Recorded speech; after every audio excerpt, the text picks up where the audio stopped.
भगवान कन्हैया ग्वाल वालों के साथ चले और यमुना के तट पर जो वस्त्र रखे थे उनको उठा लिया, उठा करके कदम के वृक्ष पर टांग दिया। खुद भी बैठ गए, बंसी बजाने लगे।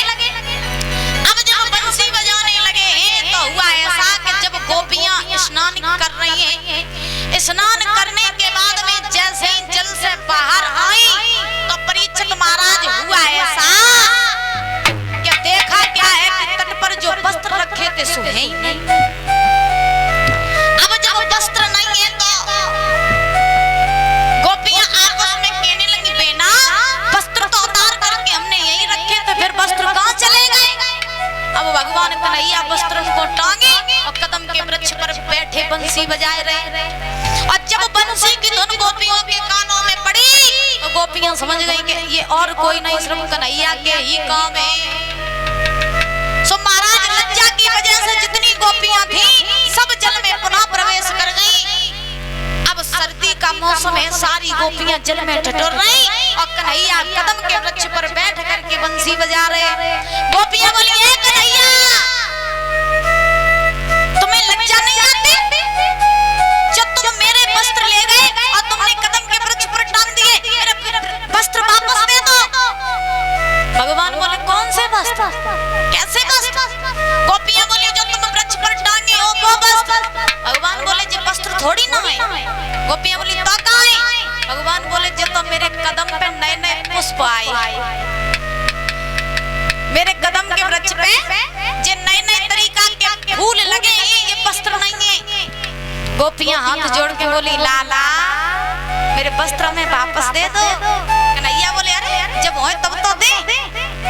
तो बाह में परीक्षित महाराज लड़कियां रहे सो एकदम से बोलिए, तुझे बिल्कुल लज्जा नहीं आती क्या? तेरे माता पिता ने तुझे यही सिखाया, वस्त्र में वापस दे दे कन्हैया, न तेरी मैया से जाए कि कोई बहुत पिटवाई।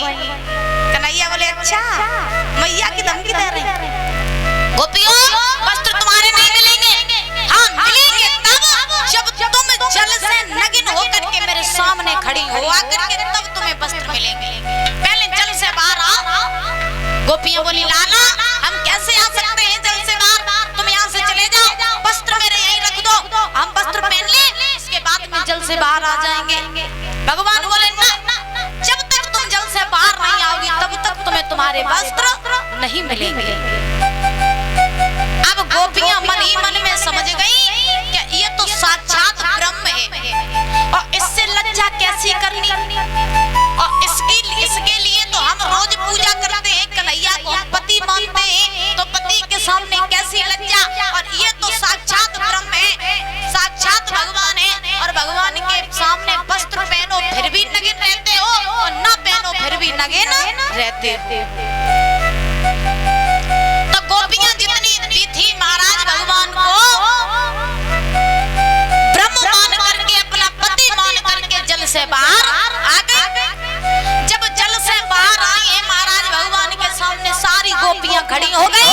कन्हैया ने गोपियों को वस्त्र दे दिए और वस्त्र दे करके जवाब दिया है कि हे गोपियों, ये लो तुम अपने वस्त्र पहन लो, धारण कर लो। गोपियों ने वस्त्र धारण किए तो गोपियों ने परीक्षित महाराज की बात कही कन्हैया से, जब बताओ प्रभु तुमने मेरे वस्त्र क्यों चुराए, क्यों लिए? तो भगवान कन्हैया ने जवाब दिया कि गोपियों हमने तुम्हें ज्ञान कराने के लिए। गोपियां बोली, कैसा ज्ञान? भगवान बोले, ऐसा ज्ञान कि माताएं ध्यान देना, जल में कभी भी नग्न होकर के स्नान नहीं करना चाहिए। भगवान गोपियों को उपदेश दे रहे हैं कि हे गोपियों, जल में कभी भी नग्न होकर के स्नान नहीं करना चाहिए। क्यों? क्योंकि जल में वरुण देव का वास होता है। किसका वास होता है? वरुण देव का। और जब वरुण देव का वास होता है, जब हमारी माताएं नग्न होकर के स्नान करती हैं जल में, तो वरुण देव का अपमान होता है। इसीलिए आपको कोई नग्न स्नान करते हुए देखे तो ये अच्छी बात नहीं है। इसीलिए गोपियों को भगवान उपदेश दे रहे हैं कि जल में कभी नग्न होकर के स्नान नहीं किया जाता। गोपियों को ज्ञान करा रहे हैं प्रभु। इधर श्री सुखदेव जी समझा रहे, महाराज परीक्षित के मन में एक शंका हो गई। परीक्षित महाराज जो बैठे हैं ना, उनके मन में हर एक बात पर शंका हो रही। परीक्षित महाराज ने जवाब दिया है, सुखदेव महाराज से कहा, प्रभु एक बात नहीं समझ में आई। बोले कौन सी?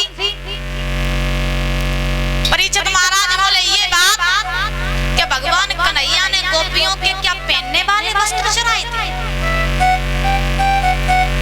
और फिर चुराए थे तो ऐसा क्यों किया? वो तो भगवान थे, भगवान को ऐसा नहीं करना चाहिए था, वस्त्र नहीं चुराने चाहिए थे। तो महाराज सुखदेव जी ने जैसे ही इतने वचन सुने सो हंसने लगे।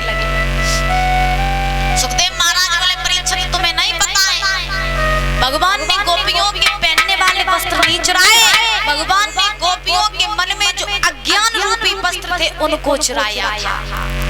और अगर वो अज्ञान रूपी वस्त्र न चुराते भगवान, तो शायद है कि गोपियों को इस बात का ज्ञान नहीं होता। बोले गोविंद भगवान की।